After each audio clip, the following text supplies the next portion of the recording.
اہل حق کے حق کا سکہ اللہ مخلوق پر خود اللہ کی طرف سے جما دیا جاتا ہے. یہ اولیاء اور حق کے نظاموں کی حقانیت کا ان کی جوہر کو یہ ہمارا تمہارے کرنے کا میدان ہی نہیں ہے یہ. اس لیے اولیاء کی تاریخ میں یہی بات ملے گی کہ اولیاء پورے دین کی تبلیغ نہیں کیے، پورے دین کی تبلیغ نہیں کیے. پورا دین قرآن ہے، پورا حدیث ہے، پوری شریعت ہے، فقہ ہے، اور اس میں بھی فقہ حنفی ہے، فقہ مالکی ہے، حنبلی ہے نا، حنبلی ہے، مالکی ہے، اور کون سا ہے؟ فقہ امام ابو حنیفہ ہے، حنفیہ ہے، شافعیہ ہے، شافعی ہے. تو پھر اب یہ پوری شریعت اولیاء اکرام کیا کیے ہیں کہ اب یہ پورے دین کا پیکج اور پورے نظام کی تبلیغ یا پوری چیزوں کو مخلوق کے سامنے پیش نہیں کیا بلکہ وہ کیا کیے. اولیاء کی تاریخ میں دیکھنے سے یہ بات پتہ چل جائے گی کہ ان کو اللہ کے اذن سے اللہ کا اذن حق کے اظہار کے لیے ضروری ہے. وَدَاعِيًا إِلَى اللَّهِ بِإِذْنِهِ سِرَاجًا مُنِيرًا. وَدَاعِيًا إِلَى اللَّهِ بِإِذْنِهِ. وَدَاعِيًا جس کا مفہوم یہ ہے کہ ہم اللہ کی طرف بلاتے ہیں، اللہ کی طرف میں. وَدَاعِيًا إِلَى اللَّهِ اللہ کی طرف، بِإِذْنِهِ اللہ کے حکم سے. تو اللہ حکم دے تو ان پر یہ چیز فرض ہے. اللہ اگر حکم دے تو یہ اللہ نے تو اپنے محبوب کو حکم دیا کہ تم میرے ہیں اور میں تم کو حکم دیتا ہوں کہ میری طرف میں بلاؤ. تو تبلیغ کا فریضہ تو صرف انبیاء کے لیے تھا. کس کے لیے تھا؟ اذن ضروری ہے، اذن حکم ضروری ہے. اور وہ حکم کا دینا وحی کے بند ہونے کے بعد میں اب وہ ہو گیا محدود میرے آقا تک. اب اللہ تو مجھے آ کے حکم نہیں دے گا نا کہ تم دین کی طرف میں بلاؤ، میری طرف میں بلاؤ، نہیں ہوگا. اذن ضروری ہے. اب اذن اللہ کا عام امت کے لیے کیا ہے؟ عام امت کے لیے اللہ تبارک و تعالیٰ کا اذن یہ ہے کہ تم اس دین کو خود اختیار کرو. ادخلوا فی السلم کافہ. اللہ کا اذن کیا ہے؟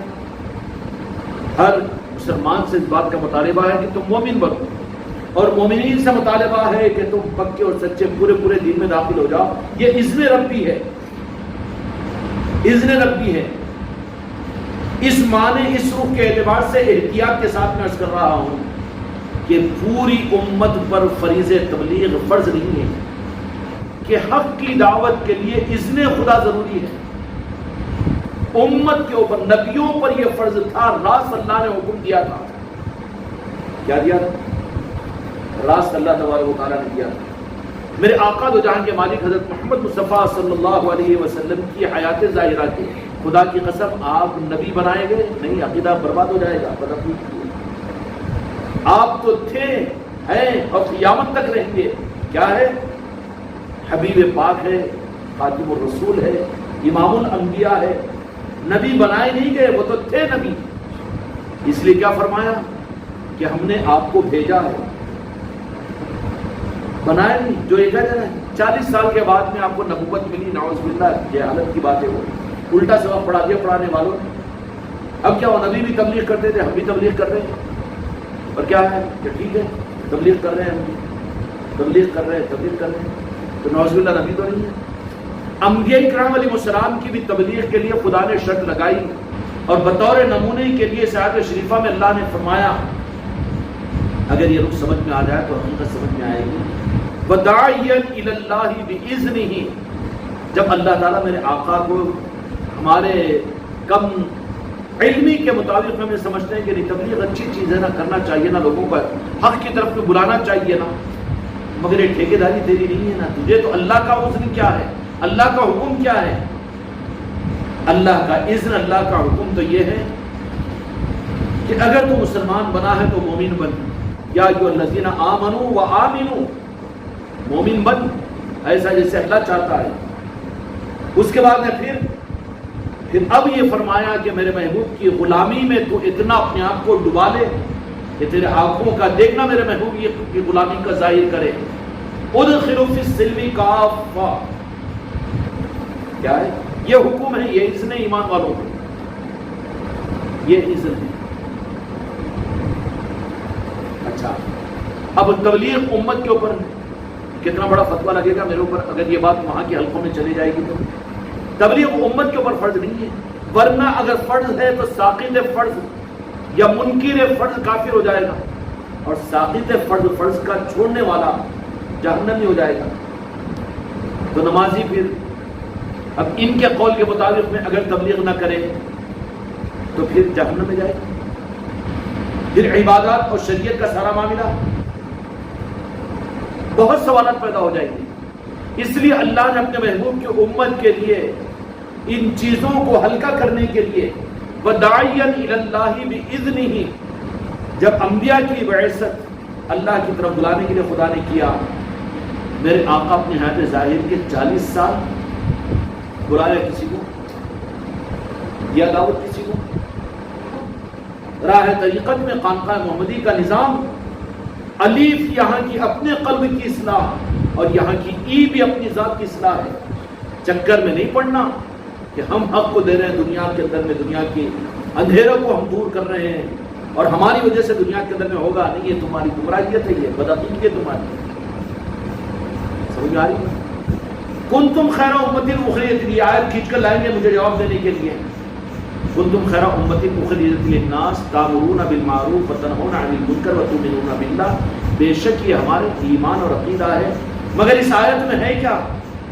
وہاں پر تو اس امت کو جو ظاہر کیا گیا کئی کے لیے اللہ نے کہا کہ میری طرف میں بلاؤ نہیں، بلکہ کیا ہم نے تم کو نکالا ہے، ظاہر کیا ہے، بنایا ہے. اخرجت للناس تأمرون بالمعروف وتنہون عن المنکر، اچھائی کا حکم دے دو، برائی سے روکو. اس میں اسلام کی دعوت کیسی آئی؟ یہ تو ہے اچھائی کا حکم دو، برائی سے روکو. تمہارا اختیار جس درجے میں ہے، تمہاری اولاد تو تمہاری اولاد، بیوی بچے تو وہی بچے، تمہارا گھر تو گھر، خاندان تو خاندان، شہر تو شہر. اس میں تو اتنی آسانی سے آگے شریفہ میں ابھی اس آیت کو سنا کر امت کو پاگل بنا دیا جاتا ہے کہ کون ہے؟ ہم داعی اللہ، اللہ کے دین کی دعوت دینے والے. حق نہیں ہے. کیوں کہ اللہ تبارک و تعالیٰ اگر اذن دے اس کو، خدا کی قسم غوث الاعظم 23 سال جنگلوں کی تنہائیوں میں رہے، اذن خدا کا نہیں ہوا تو تبلیغ شروع نہیں کی تھی. اے خانقاہ محمدی والو کہ تم بھی یہ نہیں سمجھ لینا کہ تم بھی تبلیغ کے مبلغ ہو یا حق کے مبلغ ہو. نہیں، مبلغ نہیں بولنا اپنے آپ کو.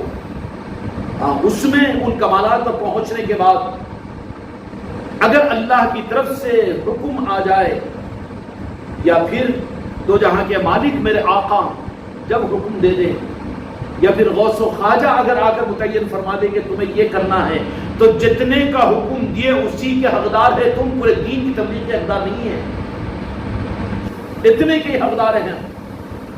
پورے دین کی طرف یا اللہ کی طرف بلانے کے ٹھیکیدار ہم نہیں ہیں. کیوں کہ اللہ تبارک و تعالیٰ اپنے بندوں کو دھوکہ نہیں دیتا. اب جو جس کو اللہ تبارک و تعالیٰ اپنے تک نہ پہنچا لے، اپنی حقیقتوں تک، اور پھر وہ حقائق کے پردے اپنی ذات کے ہٹا نہ دے، خود ہی شک کے اندر میں رہے اس کی ذات، تو شک والا جو دعوت دے گا وہ شک کی دعوت دے گا. کمزور جو دعوت دے گا وہ تو کمزور دعوت دے گا. اور دعوت اللہ کے لیے ضروری ہے، دعوت اللہ کے لیے ضروری ہے کہ قلبی یقین اور ایقان اور عقیدہ. نماز کی دعوت دے رہے دین کی، دنیا بھی بن جاتی ہے، آخرت بھی بن جاتی ہے. یہ تو کمزور دعوتیں ہیں. نہیں، ہم بھی تبلیغ کریں، کہاں کی تبلیغ کریں؟ حکم ہی نہیں ملا تم کو، تمہارے اوپر فرض ہی نہیں ہے تبلیغ. تم کو حکم کیا ملا؟ پہلے وہ تو حکم پورا کرو. حکم تم کو ملا ہے کہ مسلمان بنے ہو. قرآن مجید میں اللہ تعالیٰ نے حکم دے دیا کہ بدوی بعض صحابہ آ کر یہ کیے، یا رسول اللہ ہم مومن آئے ہیں، تو کہا کہ نہیں، مومن مت کہو. وہ یہ کہے کہ اسلام میں داخل ہوئے ہیں. ابھی اسلام ایمان کا ان میں داخل ہو رہا باقی ہے، ابھی باقی ہے. روک دیا قرآن مجید میں، پرانے نہ دیے. اب اس کے بعد یہ کیا فرمائیں گے؟ تم مسلمان بنے ہوئے تو اب یا ایھا الذین آمنوا وآمنوا کے جو ایمان لائے ہوئے اپنے آپ کو سمجھ رہے ہیں یہ تمہارا معیار ایمان خدا کے پاس قابل قبول نہیں ہے، بلکہ ایمان میں داخل ہو ایسے جیسے ہم چاہتے ہیں. اور وہ ایمان معیاری کیا ہے؟ خدا کی قسم رب یہ کہے گا کہ میں صرف تمہاری زندگی کے ہر رونگٹے میں اپنے محبوب کی محبت کو جھلکنا ہوا دیکھنا چاہتا ہوں. یہی ایمان کا کمال ہے. نماز پڑھ لینا ایمان کی علامت ہے، ایمان نہیں ہے. روزے رکھ لینا، زکوٰۃ دے دینا اعمال ہے، یہ ایمان نہیں ہے. یہ تو بغیر ایمان کے بھی لوگ کر سکتے ہیں. منافقوں نے کیا، یزیدوں نے کیا، بدعقیدہ قیامت تک کرتے رہیں گے، بلکہ وہ زیادہ کریں گے. بلکہ میرے آقا نے فرمایا کہ ان کے رکوع اور سجدوں کو، ان کے قرآن کی تلاوت کو دیکھ کر تم اپنی نمازوں کو ہلکی سمجھو گے، لیکن ان کی نمازیں اور ان کا دین ان کے حلق کے نیچے نہیں اترے گا، اور ان کے اندر سے ایمان ایسے نکل جائے گا. مسلم شریف کی حدیث ہے کہ جیسے تیر سے کیا ہے، میان سے تیر نکل جاتا ہے، ایسے ایمان ان کے اندر سے نکل چکا ہوگا. حالانکہ کمان کیسی رہے گی؟ ماشاءاللہ لال رومال، سفید رومال، اور جھکتے اور اگتے اور علم کے دلائل قرآن کے، اور یہ سب کچھ نمونہ عملی طور پر میرے آقا نے دے دیا. ہدایت کے اسباب بھی دے دیے اور گمراہیت کے اسباب بھی دے دیے. خدا کی قسم کوئی نئے فلسفے کی اور نئے فارمولے کی ضرورت نہیں ہے، نئی پہچان کی کوئی کسوٹی کی خدا کی قسم حق کے لیے ضرورت ہے ہی نہیں. دین مکمل، نظام مکمل، حق مکمل، گمراہیت کے سارے حالات مکمل. اب نئی کسی چیز کی ضرورت نہیں ہے. تو اللہ تبارک و تعالیٰ نے تو جو حکم دیا ہے مسلمانوں کو، کیا کر دیا کہ مومن بننے کا حکم دیا. اذن جو اللہ تعالیٰ نے دیا، اذن ہے نا. اب یہ اذن کو ہٹا کر تبلیغ کا مبلغ یہ سمجھ رہا ہے، یہ بڑی غلطی ہے. تبلیغ کا حق امت کو نہیں ہے، اس کے لیے اذن خدا ضروری ہے. اب اذن خدا تو کسی کو ملے گا نہیں، کیونکہ نبوت کا سلسلہ، وحی کا سلسلہ ختم ہو چکا. پھر اب اذن خدا کیا مانا جائے گا؟ وہ اذن مصطفیٰ ہے. یہ آپشن خدا کی قسم رب العالمین نے اپنے اذن کی صورت میں اہل بیت اور آل علی اور اولاد علی کو قیامت تک رکھا. اب بتاؤ سلطان الہند ہندوستان کو کس کے حکم سے آئے؟ کس کے حکم سے آئے؟ رسول اللہ کے حکم سے آئے کہ نہیں؟ تو اذن رسول، اذن خدا. تو اللہ تبارک و تعالیٰ تو اپنے بندوں کو، کیوں کہ داعی کے لیے ضروری ہے کہ اس دعوت سے خود پہلے درجے میں مطمئن ہونا. کیوں کہ جتنا داعی کی ذات مشاہدے اور عقیدے کے اعتبار سے مضبوط ہوگی، اس کی دعوت میں اتنا وزن بھی ہوگا، اتنی قوت بھی ہوگی کہ نہیں ہوگی. ورنہ ہمارے جیسے داعیوں کا حل کیا ہے معلوم ہے؟ داعیاں کم ہیں، کھایاں زیادہ ہے. داعی کے لیے تو جس بات کا اللہ نے اذن دے دیا اس کو تو رکھ دیے بازو، وہاں پر تو حکم دیا کہ اللہ تبارک و تعالیٰ نے قل ان کنتم تحبون اللہ فاتبعونی ویحببکم اللہ. وہاں تو حکم دے دیا کہ میرے محبوب کے رنگ میں رنگ جاؤ، صبغۃ اللہ و صبغۃ الرسول. یہ سارے اذن اللہ تعالیٰ نے حکم تو دے دیا، لیکن ان ساروں کو بازو رکھ دیا، کیونکہ یہاں پر نفس کو غذا نہیں ملتی ہے اور نفسانیت کی غذا نہیں حاصل ہوتی ہے. یہاں مجاہدہ ہوتا ہے، یہاں پر کچھ اور راستہ اختیار کرنا پڑتا ہے. بجائے اس کے اچک کر سیدھا اس مقام پر بیٹھ گئے جہاں پر اللہ تبارک و تعالیٰ نے انبیاء کو حکم دے کر بٹھایا تھا. وَدَاعِيًا إِلَى اللَّهِ بِإِذْنِهِ. جب مقصد ہی ہم یہ سمجھتے ہیں کہ انبیاء کو اللہ تعالیٰ بندوں کو اللہ کی طرف بلانے کے لیے بھیجتا ہے، مگر وہاں پر بھی ہے کہ اذن ہونے کے بعد تو انبیاء کو تو اذن کے بعد ان کی دعوت کو شروع کرائے، دعوت اللہ کو، اور امت کو نعوذ باللہ انبیاء سے ان کو اور آگے بڑھا دے اللہ میاں کہ ہمارا بھائی کی کھیتی ہے کہ جاؤ چل کے آ جاؤ. یہ کیا چیز ہے؟ کھیل و تماشا نہیں ہے. ہم دائی اپنے آپ کو بول لیں، حق کے سپاہی بول لیں ہم اپنے آپ کو. اگر وہ منتخب کریں تو پھر بات الگ ہے. اذن ضروری ہے.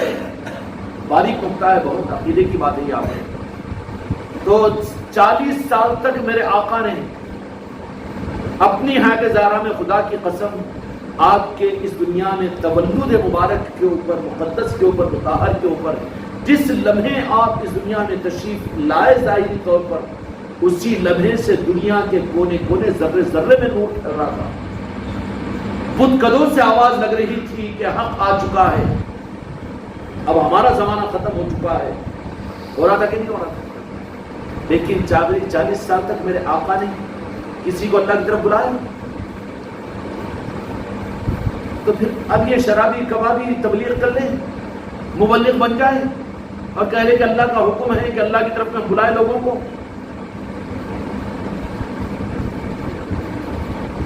یہاں پر وہ آدمی پھر ذہن میں لائے گی وَمَنْ أَحْسَنُ قَوْلًا مِّمَّنْ دَعَا إِلَى اللَّهِ، اس سے اچھی کس کی بات ہو سکتی ہے جو اللہ کی داعیت ہے. وَمَنْ أَحْسَنُ قَوْلًا مِّمَّنْ دَعَا إِلَى اللَّهِ وَعَمِلَ صَالِحًا،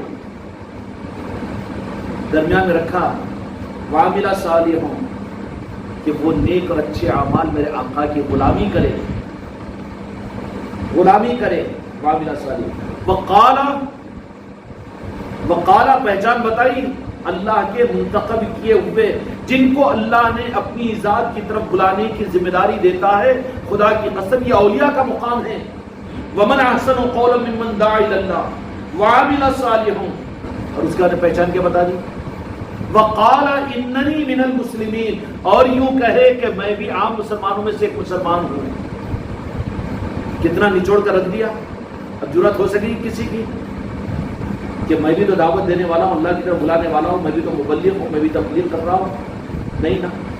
یہ آیت شریفہ میں بھی وَمَنْ أَحْسَنُ قَوْلًا مِّمَّنْ دَعَا إِلَى اللَّهِ وَعَمِلَ صَالِحًا وَقَالَ، اور یوں کہے إِنَّنِي مِنَ الْمُسْلِمِينَ، میں بھی عام مسلمانوں میں سے ایک مسلمان ہوں. میرا کوئی اسٹیٹر نہیں، میرا کوئی مقام نہیں، اور میں کوئی داعی اللہ نہیں، اور میں کوئی پیر کامل نہیں، اور میں کوئی عظیم آدمی نہیں. وقال اننی من المسلمین، ان کی پہچان یہ ہوگی کہ وہ اپنے آپ کو بھی عام مسلمانوں میں سے آپ مسلمان ہیں. ایک تو پوری دنیا کے اندر بھی یہ ہے کہ امت مسلمہ کے ذمے ہے کہ اللہ کی طرف لوگوں کو بلائے. امت مسلمہ کے ذمے نہیں ہے. وَلْتَكُمْ مِنْكُمْ أُمَّةٌ يَدْعُونَ إِلَى الْخَيْرِ وَيَأْمُرُونَ بِالْمَعْرُوفِ وَيَنْهَوْنَ عَنِ الْمُنكَرِ، ان میں سے ایک گروہ، ایک جماعت. وَلْتَكُمْ مِنْكُمْ أُمَّةٌ يَدْعُونَ إِلَى الْخَيْرِ، الخیر، خیر کی طرف میں بلانے والے، ایک جماعت کی شکل میں، رب امت کی شکل میں. پوری امت نہیں نا، پوری امت سے تبلیغ فریضہ تبلیغ نہیں ہے. اللہ اس میں منتخب کرے گا. وَلْتَكُمْ مِنْكُمْ، سورہ آل عمران کی آیت ہے غالباً. وَلْتَكُمْ مِنْكُمْ أُمَّةٌ يَدْعُونَ كُنتُمْ خَيْرَ أُمَّةٍ أُخْرِجَتْ لِلنَّاسِ، جو آیت شریفہ ہے نا، اس کے بعد میں ہی آیت ہے وَلْتَكُمْ مِنْكُمْ أُمَّةٌ يَدْعُونَ إِلَى الْخَيْرِ وَيَأْمُرُونَ بِالْمَعْرُوفِ وَيَنْهَوْنَ عَنِ الْمُنكَرِ وَالْحَافِظُونَ لِحُدُودِ اللَّهِ، کہ تم میں سے جماعت ایسی ہونی چاہیے جو ہر وقت رہے گی، جن کی پہچان یہ ہوگی وَلْتَكُن مِنْكُمْ أُمَّةٌ يَدْعُونَ إِلَى الْخَيْرِ، خیر کی طرف بلانے والے ہوں گے. اور خیر، اولیاء خیر ہے کہ نہیں ہے؟ آل علی اور اولاد علی خیر ہے کہ نہیں ہے؟ طریقت خیر ہے کہ نہیں ہے؟ ساری انسانیت سے محبت کرنا یہ خیر ہے کہ نہیں ہے؟ نفرتوں کو ختم کرنا یہ خیر ہے کہ نہیں؟ خیر کی دعوت دینے والی. اب اتنا بڑا سپاہی بن گیا کہ جب اچک کے جا کے جو اللہ تبارک و تعالیٰ انبیاء کو اذن دینے کے بعد میں وہ نبیوں نے پھر اس اذن کو، اذن کے ملنے کے بعد، حکم کے ملنے کے بعد، سمجھ آ رہی کہ نہیں آ رہی؟ حکم کے ملنے کے بعد پھر انہوں نے اللہ کی طرف میں بلانا اور دعوت دینا شروع کیا. اس سے پہلے دعوت نہیں دی. اب خود بے نمازی ہو کے اللہ کی طرف بلا رہے ہیں نہیں نا. اور پھر کہہ لے اپنے آپ کو مبلغ، اپنے آپ کو داعی، اور جو بھی دعوت کی قیادت کر کے رکھ دیے ہیں. کیوں؟ کہ یہ ایوارڈ میرے ان آقاؤں کی طرف میں جاتا تھا جن کی چوکھٹوں سے لوگوں کو اسلام سمجھ میں آتا تھا. اس سے کاٹنے کے لیے اس چیز کو مارکیٹ کی چیز بنا دیا انہوں نے. ارے سونے کی دکان اور ہیرے جواہرات کی جو چیز تھی اس کی اہمیتوں کو ختم کرنے کے لیے تم نے اس کو گاجر اور مولی کی طرح سے دکانوں کی چیز بنا دیا. اس کو نہیں ہے. انبیاء اکرام علیہ الصلوۃ والسلام بھی خود میرے آقا دو جہاں کے مالک محمد رسول اللہ صلی اللہ علیہ وسلم. اچھا، سب سے آخری پہچان سوالات نبیوں کو جنہوں نے خدا کی پہچان دلائی اور اللہ کی پہچان کروائی. ان کو اپنے حیات ظاہرہ کے 40 سال تک اعلان نبوت اور اللہ کے بندوں کو اللہ کی طرف میں بلانے کے لیے وہ میرے آقا خود خدا کا نظام بتایا، انتظار کرتے رہے 40 سال تو اعلان نبوت سے پہلے کے، اور اعلان نبوت کے بعد اللہ کے بندوں کو اللہ کی پہچان کرانے کا جب حکم دے دیا اللہ تعالیٰ نے، اقرأ باسم ربک، اب وہاں پر یہ جب حکم اللہ تبارک و تعالیٰ کی طرف سے ملا ہے کہ ہم نے پڑھا دیا، آپ کو تیار کر دیا، آپ کو کوئی استاد کی ضرورت نہیں اور کچھ نہیں، سارا وہ ہو چکا ہے، اب ہماری طرف سے اذن اور حکم ہے کہ تم ہمارے بندوں کو ہماری طرف میں بلاؤ. تو انتظار آپ نے کیا اللہ کے اذن کا بندوں کی تربیت کے لیے، نہیں بلایا بندوں کو. حالانکہ مولا علی اور جس معاشرے میں رہتے تھے وہ پورا معاشرہ آپ کو کیا کہتا تھا؟ صادق و امین کہتا تھا. آپ کی ولادت مبارک کے اوپر آپ کے حقائق دنیا میں ظاہر ہو چکے تھے، اور اہل کتاب چیخ چیخ کر کہہ رہے تھے کہ اللہ کے خاتم النبیین آخری نبی ہے یہ. ابو طالب کو ایک گوہر راہب نے وہاں سے واپس کر دیا درمیانے سے کہ ملک شام کی طرف میں ان کو مت لے کے جاؤ، اس لیے کہ ان کی دشمنی میں ہے اہل کتاب، اگر وہ لوگ دیکھ لیں گے تو نعوذ باللہ نقصان پہنچائیں گے. گوہر راہب پہنچا چکا، پہچان چکا. اور سیدہ خدیجہ الکبریٰ رضی اللہ عنہا ایک مرتبہ آپ کے کسی چیز کی وجہ سے اس جو اہل دل لوگ ہوتے ہیں ہر زمانے کے اندر میں ہوتے ہیں، نبوت نہیں ہوتی تو ولایت پہلے بھی اسلام کو سنبھالی، دین کو سنبھالی، اب تو خوش قسمتی سے میرے آقا کے نعرہ نفاق کے صدقے میں ولایت کے امام تو مولا علی کی صورت میں ایسے ملے ہیں کہ شریعت کو سنبھالنے والا صرف ولایت کا نظام مولا علی کا نظام ہے.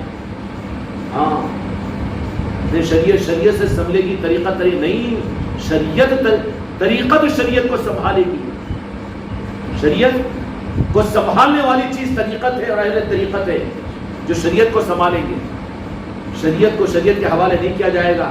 اگر شریعت والوں کے حوالے شریعت کو کر دیا جائے، اب ان اولیاء اکرام نے تھوڑا سا ان لوگوں کو موقع دیا تو آج کتنے سبوں کی تعداد میں فرقے بنا دیے ہیں، امت کو امت ماننے کے لیے تیار نہیں ہیں.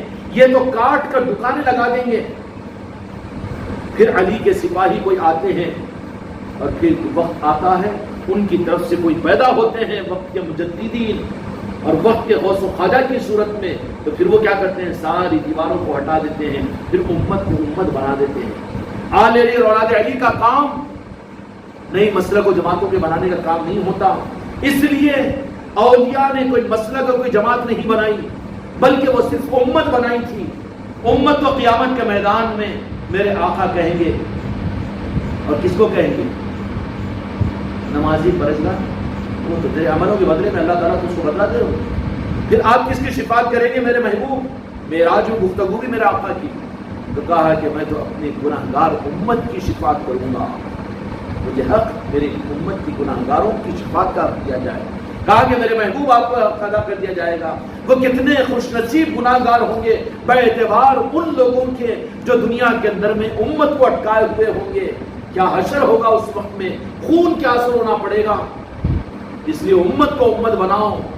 امت میرے آقا کے دست مبارک پر جنہوں نے ایمان قبول کیا تھا وہ امت کا پہلا معیار تھا، جن کے پاس میں نہ کوئی مسلک تھا نہ کوئی جماعت تھی. مسلک اور جماعت اور نظریات اور تفکرات یہ تو بعد کے ایجاد ہیں، اور جیسے ہی فتنے بڑھتے چلے گئے یہ فرقے بنتے چلے گئے. ان چیزوں سے نکل کر اپنی پہچان ہم کیا دیں کہ اب تو صرف امت ہی ہے.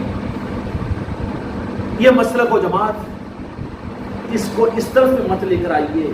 اولیاء سلسلہ قادریہ اور چشتیہ یہ کیا ہے؟ سلسلے ہیں، یہ فرقے نہیں ہیں، یہ سلسلے ہیں. کیونکہ سب کے امام مولا علی کی ذات ہے، کوئی بھی سلسلہ مولا علی سے کٹا ہوا نہیں ہے. تو یہ سلسلے ہیں، سیڑھیاں ہیں. اس کو فرقے نہیں بولنا، سلسلے ہیں. یہ سلسلے کا مطلب کیا ہے کہ وہاں سے شروع ہوا چلتا ہوا آیا. تو بھی بنی آدم ہے کہ نہیں؟ اللہ نے تجھے عیسیٰ علیہ السلام ٹپکایا تو نہیں نا؟ تو بھی تو بنی آدم ہے. آدم کی اولاد تو ماننا پڑے گا. اب نہیں کوئی پاگل بول رہا ہے کہ مجھے آدم کی اولاد مت بولو، میں بنی آدم نہیں ہوں، میں میرے باپ کی اولاد ہوں. کیا بولے کہ آدم پاگل ہے؟ تو ایسے ہی سلسلے فرقوں میں نہیں آتے. یہ سلسلے کا مطلب یہ کہ تسلسل ہے مولا علی کی چوکھٹ سے. سلسلوں کو فرقے نہیں کہا جا سکتا. باقی سب فرقے ہوں گے، یہ سلسلے جو ہے نا وہاں سے سلسلہ سلسبیل کی صورت میں چلا ہے، قیامت تک چلے گا۔ میرے آقا نے فرمایا کہ قرآن ہے اور اہل بیت ہے جو قیامت تک رہے گی اور حوض کوثر پر آ کر مجھ سے ملے گی۔ یہ سلسلے یہ فرقوں میں نہیں آتے۔ اچھا اس لیے ان سلسلے کے حقائق کی بنیادوں میں ان میں کوئی اختلاف نہیں ہے، کوئی تفریقہ نہیں ہے۔ کہیں پر بتلا دو کہ اہل سلسلہ یعنی اونچے درجے کے لوگوں کی بات بول رہا ہوں، کوئی ایک سلسلے کے بزرگ کسی دوسرے سلسلے کے بزرگ کی ناقدری کی ہو، یا کم از کم زندگیت کا کفر کا فتویٰ کسی نے دیا ہو، نہیں ہے نا کہ وہاں لڑائی جھگڑے نہیں ہے نا، یہاں سلسلوں میں نہیں ہے۔ اس کے برخلاف وہ ادھر کے بکھیڑے ہیں، وہاں ادھر کے جھگڑے ہیں، وہاں سب ایک ڈھونڈو تو 1000 نکل جائیں گے پہلوانا، ہر ایک کے ہاتھوں میں کفر اور شرک فتوے۔ لیکن ادھر یہ سلسلے ہیں، یہاں پر سلسبیل ہے جو مولا علی کی چوکھٹ سے دو جہاں کے مالک کی نسبتوں کے ساتھ میں چلتی ہے، آل علی اور اولاد علی کی صورت میں۔ اچھا آج بھی ہم اپنے آپ کو سلسلے والے بولتے ہیں تو اس معنی کے اندر اپنے آپ کو تو چشتی بولیں گے نا، ارے 800 برس گزر چکے ہیں نا جی، تم کون ہیں؟ چشتی ہے۔ چشتی کون ہے؟ غریب نواز بولیں گے کہ حضور پیران پیر غوث العظم ہمارے سردار سرکار، حضور غوث العظم پیران پیر میرے جد اعلیٰ میرے مولا علی کی ذات ہے۔ اہل بیت پنجتن پاک مولا علی سے پوچھیں تو کچھ نہیں، دو جہاں کے مالک ہیں، انہوں نے ہم کو جو کچھ بھی کرنے کے لیے کہا ہے وہی ہم کر رہے ہیں، مولا علی کے ارشادات یہ ہیں۔ تو یہ ہے سلسلہ۔ اچھا یہاں پر یہ فرقے نہیں ہیں، یہ سلسلہ میں عرض کر رہا ہوں۔ اب جو فرقے ہیں وہاں پر کوئی اپنے علاوہ اوپر والے کسی کو ماننے کو تیار ہے کیا؟ کٹا ہوا ہے نا جی، کٹے ہوئے کو فرقہ بولیں گے نا، ماننے کو تیار ہے کیا؟ 100-150 سال کے اندر بھی وہیں پر رک گیا نا وہ، تو اس سے اوپر کہیں ہے ان کا جڑ و ثبوت؟ مولا علی کی چوکھٹ سے فیض یافتہ نہیں ہے، اس کی نسبت وہ اپنی وہاں پر ثابت کرنے کو تیار نہیں ہے، وہ سلسلے والا بھی نہیں ہے، چاہے وہ اپنے آپ کو دنیا کا سب سے بڑا ہی کچھ سمجھ لے، قبول ہی نہیں کیا جائے گا نا۔ یہاں پر سلسلے کا مطلب یہ ہے کہ کڑی سے کڑی ملی ہوئی ہوگی مولا علی کی چوکھٹ تک، اور مولا علی کی نسبت جو ملی ہوئی راست مدینہ پاک کی چوکھٹ سے ملی ہوئی ہے، اور دو جہاں کے مالک کا معاملہ عرش الہی ان کا ہے، ان کا آنا اور جانا ہے وہاں پر، تو یہاں پر تو اسسٹڈ مستند ہے۔ یہ ہے سلسلہ، اس میں نہ موڑ ہے نہ توڑ ہے، یہاں صرف جوڑی جوڑ ہے۔ یہاں پر یہ فرقے نہیں بولے جا سکتے۔ فرقوں کی پہچان کیا ہے؟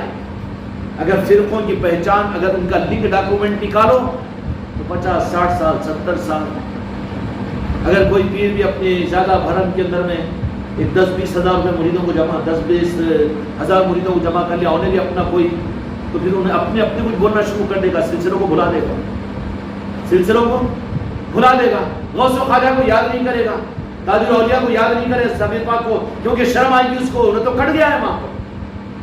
اب انہیں تو صرف اپنی پہچان کروانا چاہ رہا ہے، یہ بھی ہوتا ہے اس لائن کے اندر بھی، لیکن جو حقیقی جو سلسلے ہوں گے ان کی نسبت اس موجودہ پیر سے لے کر اتنی مستحکم ہوگی کہ یہاں پر اگر سنکل میں اگر حرکت آئے گی تو مدینے کی چوکھٹ تک بات پہنچے گی۔ یہ سلسلے ہیں جو ہر زمانے میں قیامت تک رہیں گے، نہ مڑیں گے نہ کٹ ہوں گے۔ خدا کی قسم یہی دنیا کے نظام کو، دنیا کا بیلنس سنبھالتے ہیں یہ سلسلے۔ طریقت اس لیے میں نے جو عرض کیا نا کہ شریعت کو سنبھالنے والی طریقت ہے، اور طریقت سے مراد یہ آل علی اور اولاد علی کا نظام ہے۔ سمجھ میں آئی گا؟ تو بات کہاں سے کہاں چلے گی؟ تو انبیاء اکرام علیہ السلام کو بھی حالانکہ اللہ نے ان نبیوں کی بعثت کا مقصد ہی اپنی پہچان کروانا رکھا تھا، لیکن انتظار کرتے رہے اذن کا، اللہ کے حکم کا، قانون بتانے کے لیے، اور وہ بھی اللہ نے باضابطہ حضرت جبرائیل علیہ السلام کے ذریعے سے اذن دیا، وَدَاعِيًا إِلَى اللَّهِ بِإِذْنِهِ سِرَاجًا مُنِيرًا۔ اب امت ان ساری چیزوں کو نظر انداز کر دے، اپنے آپ کو مبلغ اور ہم تبلیغ کرنے والے، ہم داعی اگر بول لے تو کتنی بڑی گھائی ہے جی۔ اب اچک کر انہیں کہاں جا کر بیٹھنا چاہ رہا ہے؟ کہاں جا کر بیٹھنا چاہ رہا ہے؟ اس مقام پر بیٹھنا چاہ رہا ہے جہاں پر جہنم کا مرکز ہے۔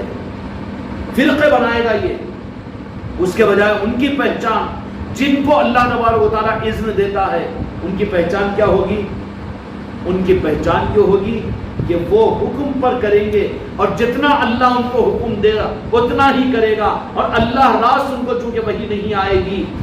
ہاں دوسرا آپشن یہ ہوگا، اس لیے یہ قانون ہے شریعت کا بھی کہ اگر کسی کو اپنی خواب میں اپنی بشارت میں اللہ بھی اگر آ جائے تو ہو سکتا ہے شیطان اللہ کی صورت میں آئے، لیکن جس کی بشارت میں دو جہاں کے مالک نے اپنی نشاندہی کر دی وہاں شیطان اس صورت میں نہیں آ سکتا، یہ متحقق ہے شریعت والوں کے پاس بھی۔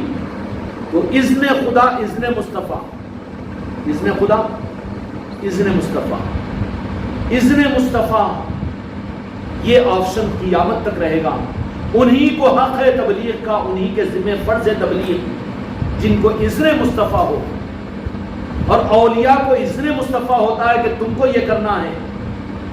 اب جن کو اذن مصطفیٰ نہیں ہوتا اور اپنے آپ کو تبلیغ کا ذمہ دار اور مبلغ سمجھ لیتے ہیں، ان کی غلطی یہ ہوتی ہے کہ وہ پورا کے پورے دین کا پٹارا لے جا کر امت اور انسانیت کے سامنے کھولنا شروع کر دیتے ہیں، قرآن کی تفسیریں قرآن اور وہ، تو اس کی وجہ سے کچھ حق کے بجائے فتنے پیدا ہونا شروع ہو جاتے ہیں۔ لیکن جن کو اذن دیا جائے گا مصطفیٰ کی طرف سے، تو جو مرض ہے وہی تو دوا دی جائے گی۔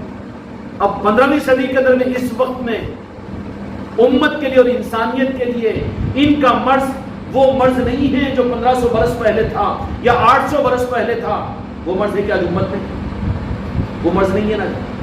اب 15ویں صدی کے اندر میں جو مرض ہے، اب اس مرض میں اگر وہ ڈوز اگر دیا جائے تو کام کرے گا کیا؟ سمجھ میں آ رہی بات؟ راہ ولایت اور راہ طریقت کیا ہوگا؟ اس کے لیے دو جہاں کے مالک میرے آقا محمد رسول اللہ صلی اللہ علیہ وسلم اس زمانے کے علی کے ان سپاہیوں کو اذن دیں گے، دو جہاں کے مالک، اور ان کی پہچان یہ ہوگی کہ وہ بے دھڑک نہیں ہوں گے، ان کی پہچان یہ ہوگی کہ وہ اپنے کو پہچان کروانے والے نہیں ہوں گے، ان کی پہچان یہ ہوگی کہ وہ اپنے آپ کو صرف زبان سے دعویٰ کہ میں کچھ نہیں ہوں، حقیر و فقیر، خاک پائے خاک روح، یہ کہنے والے نہیں، بلکہ قلب کے اعتبار سے بھی اپنے وجود کو کھلے ہوئے ہوں گے۔ وہ ویسوں کو منتخب کر کے دو جہاں کے مالک میرے آقا اذن دیں گے ان کو کہ تم کو اب حق کی طرف میں بلانا ہے، اور رخ بھی دیں گے، بلانا بھی ہے، دعوت کا اسلوب بھی دیں گے کہ اب اس وقت میں انسانیت کے لیے اور امت کے لیے کون سے رخ کی ضرورت ہے۔ اس لیے اولیاء اکرام کی دعوت اصل میں حق کی دعوت ہوتی ہے۔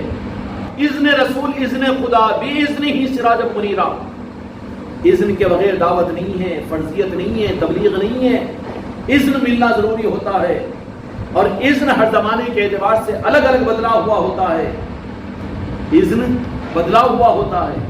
اللہ تبارک و تعالیٰ کی ذات حکیم و خبیر ہے، حکیم ہے کہ نہیں؟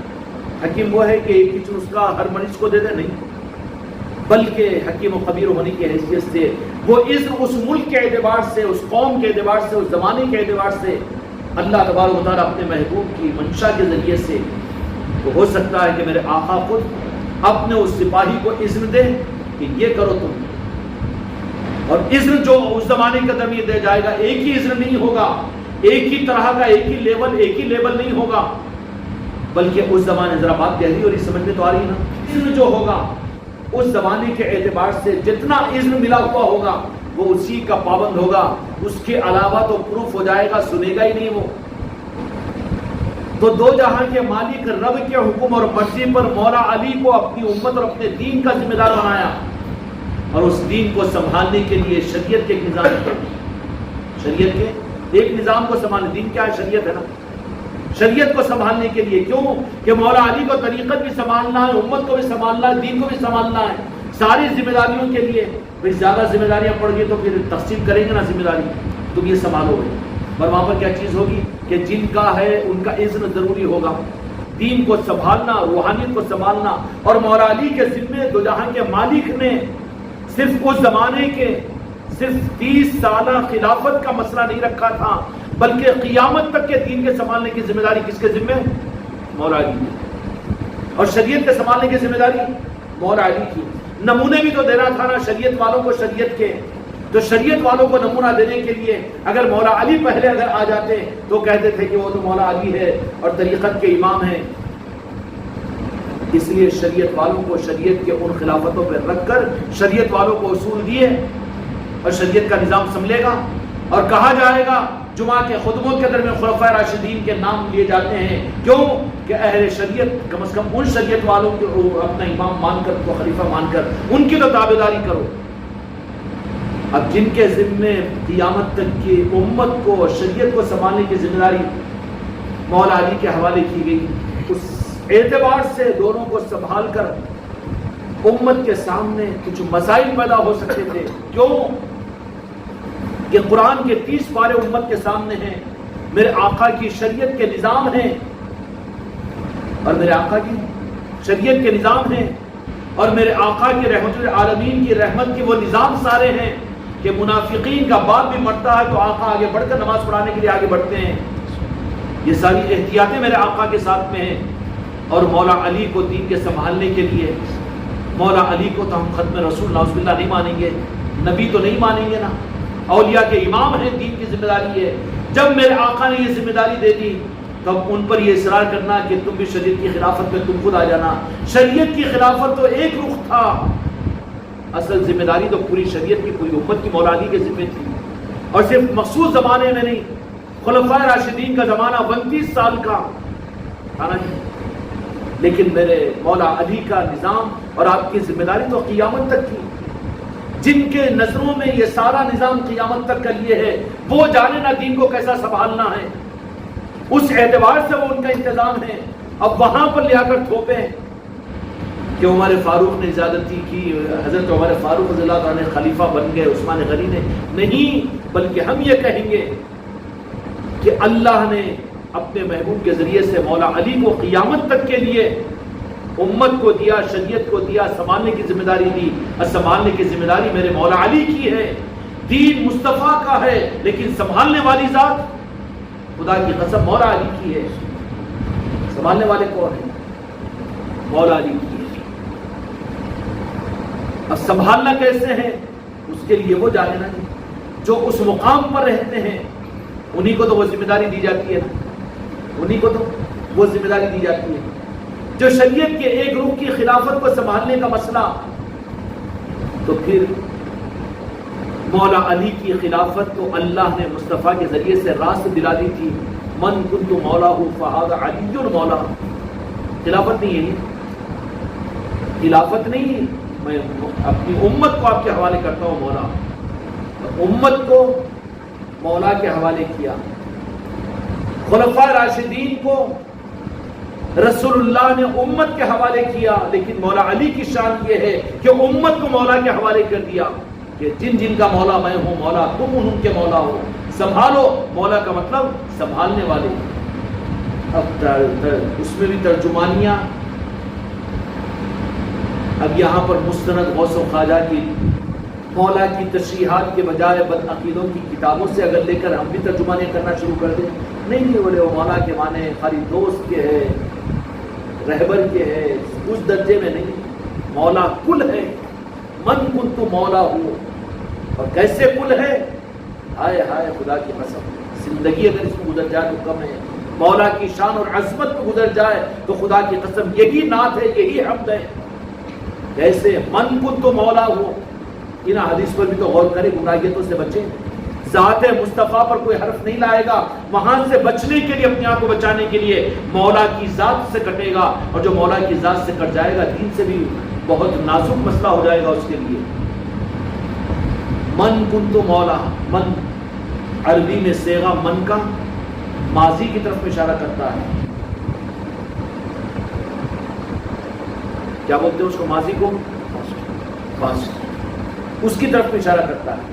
مولا صرف اس امت کے اولیاء کے امام نہیں ہے، اور مولا مولا علی کے ظاہر ہونے من کنت مولا کے بعد کے امت کے امام نہیں ہے، بلکہ آدم علیہ السلام سے لے کر جتنی امت انبیاء کی رہی ان سب کے بھی مولا ہے۔ من کنت مولا، من کنز المخفیہ، وہ حدیث ہے نا بخاری شریف کی کہ میں چھپا ہوا خزانہ تھا، ماضی کی طرف میں اشارہ کرتا ہے۔ یہاں پر بھی تو حدیث من ہے، من کنتو، کہ تھے ان کے بھی، اس کے چھپے ہوئے میرے آقا تمام نبیوں کے امام تھے، لیکن مولا کی ولایت ان نبیوں کے ان امتوں کے اوپر بھی ظاہر ہو چکی تھی۔ من کنت مولا ہو، کہ وہ تھے ہے نہیں، من کنت مولا ہو فہذا علی مولا، تھے بھی اور قیامت تک رہیں گے۔ تو مولا علی کی ذات کیا ہے؟ جن کو یہ مقام رب نے عطا کیا، اسی لیے تو کعبے میں تولد ہوا نا جی، اسی لیے تو کعبے میں تولد ہوا نا، نہیں کیوں ہوا؟ تولد کیوں ہوا مولا کا؟ پھر بھی اس میں سے کھینچ کے، ارے بابا گھی نکال دودھ میں سے، ملائی میں سے، تو کیوں خالی چھانچ کا سوداگر بنا ہوا ہے؟ گھی بنانا مقصود ہے تو چھانچ کے اوپر نظر رہتی نا، وہ تو چھانچ تو رہے گی تیرے پاس۔ علی کا جو مقام ہے وہ مقام ہی تو تجھے مصطفیٰ کے مقام سمجھائے گا۔ جو علی کو نہ پہچانے وہ اللہ کو نہیں پہچان سکتا، جو علی تک نہ پہنچے خدا کی قسم نعرے لگا کے مصطفیٰ تک کو نہیں پہنچ سکتا۔ سمجھ گئے؟ اس لیے اولیاء کی تاریخ میں دیکھو، اولیاء کی تاریخ میں پوری شریعت کو اولیاء نے پیش نہیں کیا، بلکہ اذن اللہ کی طرف سے ہوتا ہے۔ اب انبیاء کو ہوتا تھا اذن، بِإِذْنِهِ وَدَاعِيًا إِلَى اللَّهِ بِإِذْنِهِ، اللہ کا اذن ضروری ہے دعوت کے لیے، اللہ کی طرف بلانے کے لیے۔ اب کسی غیر نبی کو اللہ کا اذن راست نہیں آئے گا، اب کیا چلے گا؟ اللہ کے اذن کے قائم مقام مصطفیٰ کا اذن ہوگا۔ اس لیے اولیاء میرے مصطفیٰ کے اذن سے جاتے ہیں اللہ کے بندوں کو اللہ کی طرف بلانے کے لیے، حق کو پھیلانے کے لیے۔ اذن مصطفیٰ، اب اذن مصطفیٰ اب ان کی قابلیت اگر اس درجے کی نہیں ہے کہ راست میرے آقا، کیوں کہ میرے آقا کا اذن اللہ کا اذن ہے، اور جو میرے مصطفیٰ کے اذن کو ذرہ برابر بھی نظر انداز کرے گا وہ تو خطرے میں آ جائے گا۔ اتنی ہمت و جرأت نہیں ہے تو پھر میرے آقا اپنی امت کے اوپر کرم فرما کر مولا علی کے حوالے کرتے ہیں کہ علی ان کو حکم دیجیے کہ وہ حق کو پھیلانے کے لیے، اب ہمارا اذن آپ کے ذریعے سے ان کو دیجیے۔ مولا علی پھر حکم دیتے ہیں ان کو کہ اب تم حق کو پھیلانے کے لیے یہ کرو۔ اب مولا علی دیکھتے ہیں کہ مولا علی کا حکم ہے، اذن ان کا نظام ہے، وہ نظام عالم کو سنبھالنے والے، سیادت ان کی شہادت ان کی، شرافت ان کی، قیادت ان کی، مولا علی کی قیامت تک سب کچھ ان کی ہے۔ تو اب وہ یہ دیکھتے ہیں کہ ذرا حکمت میں کمزور ہے، 15ویں صدی کا زمانہ ہے یا پھر 8ویں صدی کا زمانہ ہے، تو پھر اب کیا ہوتا ہے کہ حکمت کے طور پر وہ اپنے سپاہیوں میں سے اولیاء کون ہیں؟ علی کے سپاہی ہیں۔ کیا ہے؟ اللہ بھی فرمایا رجال اللہ، وہ ہمارے خاص لشکر ہوتے ہیں، ہمارے بندے ہوتے ہیں، مگر یہ اصل تو جو ہوتے ہیں علی کے سپاہی ہوتے ہیں۔ اب مولا علی ان کو ان کی حکمت کے لیے ان کے پیر کے ذریعے سے اذن دلوا دیتے ہیں کہ پھر وہ پیرانے قابلے کہتے ہیں کہ جاؤ بندے نواز گیسو دراز تم ہمارے پاس سے، اور کہاں چلے جاؤ کہ دکن کے علاقے کی ہم نے تمہیں خطبیت عطا کر دی۔ یہ کیا ہے دیا جانا؟ یہی تو اذن ہے پیر کا۔ سمجھ میں آ گئی بات؟ غوث الاعظم نے ان کو بھیج دیا، غنی نواز نے ان کو بھیج دیا، بابا فرید نے ان کو بھیج دیا، ہم نے تم کو وہاں کی شہنشاہی اور بادشاہی عطا کی اور یہ علاقہ تم کو عطا کیا، یہ ملک تم وہاں کے قطب ہو اور تم وہاں کے قلندر ہو اور تم کو وہاں ہم نے یہ علاقہ دیا۔ دیتے ہیں کہ نہیں اولیاء کرام؟ یہ کیا ہے؟ اصل میں علاقہ اذن کی صورت میں ہوتا ہے۔ اللہ تعالیٰ حفاظت کے ساتھ میں ہم سب کو چلائے اور حق کے سپاہی ہم سب کو بنائے، بحق لا الہ الا اللہ۔